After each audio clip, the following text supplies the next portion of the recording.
Hello everyone, সবাই কেমন আছেন? আমার তার আগে ভিডিওটা একটু প্রবলেম দেখা দিয়েছিল, তার জন্য আপনাদের কাছে আন্তরিকভাবে দুঃখিত। ভুল ত্রুটি হয়েছে যেহেতু ক্ষমা চাচ্ছি। আর এই পিঠাটা আমি কীভাবে বানিয়েছি সেটাই আপনাদের কাছে শেয়ার করব। খুব সহজভাবে জিলাপির মতন হাতের প্রসেসিংয়ের মাধ্যমে এই পিঠাটা বানানো হয়েছে। আপনারা চাইলে মেহমান আপ্যায়ন করার জন্য বাসায় যে কোনো মুহূর্তে এই পিঠা বানাতে পারেন। তা আমি কীভাবে পিঠাটা বানিয়েছি সেটাই আপনাদের সাথে আজকে শেয়ার করব। অনুরোধ রইল পুরো ভিডিও দেখার জন্য। তারপর আমি নিয়ে নিলাম শুকনো চালের গুঁড়ো আর দিয়ে দিলাম স্বাদ মতন লবণ।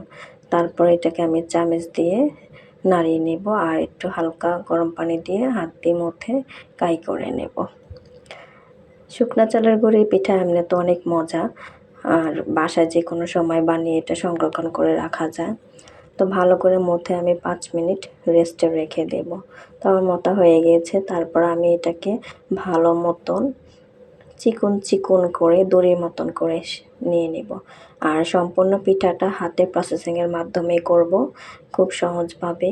জিলাপিটা যেভাবে আমরা বানাই, তো আমরা হাতের মাধ্যমে ফুলের মতন করে একত্রিত করে নেব। তো একটা করে আমার পিঠাগুলো বানানো হয়ে যাচ্ছে। তারপরে আরেকটা করে আপনাদেরকে দেখিয়ে দিচ্ছি। আপনারা হাতের শেপে যত সুন্দর করে করবেন ততই পিঠাটা দেখতেও খুব সুন্দর হবে। আর এই পিঠাটা যে কোনো সময় বানিয়ে খাওয়ানো যায়। তো আমার একটা পিঠা বানানো হয়ে গিয়েছে। এমন করে আমি সব কয়টা এক করে পিঠা বানাবো। আপনারা বাসায় ট্রাই করে দেখবেন। তো মাশাআল্লাহ, আমার পিঠাটা দেখতে খুব সুন্দর হয়েছে। আরেকটা পিঠা বানিয়ে আপনাদেরকে দেখাচ্ছি।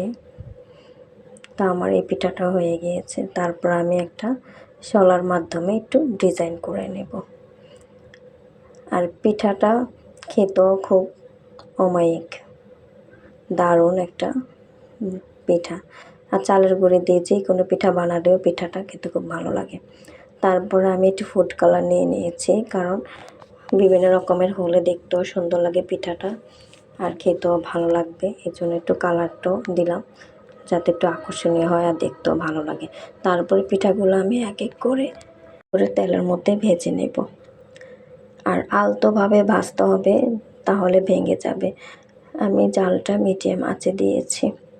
তো এক করে হালকাভাবে আমি ভেজে নিয়েছি। আর পাশে আমি গুড়ের শিরাটা বসিয়ে দিয়েছি। আপনারা চাইলে চিনির শিরাটাও বসাতে পারেন। তো গুড় দিয়ে পিঠাটা খেতে খুব সুন্দর ভালো লাগবে, খুব দেখতেও খুব একটা কালারফুল হবে। তাই আমি গুড় দিয়ে শিরাটা তৈরি করে নিয়েছিলাম। তারপর আমার সব কয়টা পিঠা ভাজা হয়ে গিয়েছে। আপনারা চাইলে চিনি শিরার মধ্যে দিতে পারেন, কিন্তু আমি যারা অতিরিক্ত মিষ্টি খায় না তাদের জন্য এভাবে উপর দিয়ে দিলে হবে। তো গুড়ের শিরাটা আমি উপর দিয়ে দিলাম। তো আল্লাহ হাফেজ, সবাই সুস্থ থাকবেন, ভালো থাকবেন। আসসালামু আলাইকুম।